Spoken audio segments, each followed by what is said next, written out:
vamos a Playpresta y como veis, hoy vamos un poquitín cargados, bastante. No lo pesé, pero a lo mejor 12-15 kilinos sí que puede que llevemos al Yommu. Y es que hoy no vamos a correr, sino que vamos a caminar y vamos a ir de acampada.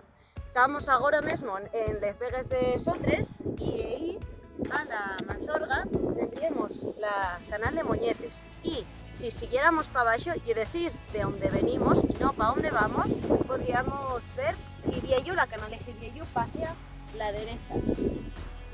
Nos salimos de Sotres y ahora dirigímonos a Áliva, donde vamos a poner nuestro campamento. Y es la primera vez que hacemos acampada, así que puede que estemos cometiendo muchos errores, que llevemos cosas de más, cosas de menos, no lo sabemos, vamos muy a la aventura, así que espero que vosotros también nos acompañéis en estos vídeos de aventura y de nuevas cosas.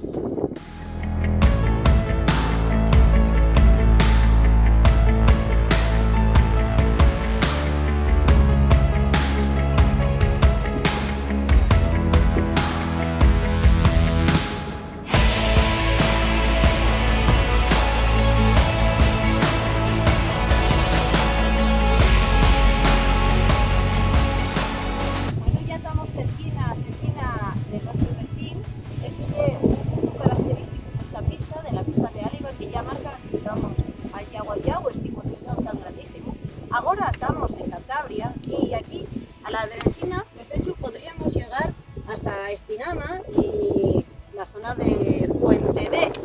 Seguimos los rectos y seguimos esta pista, de hecho llegaríamos al teleférico. Vamos a llegar ya.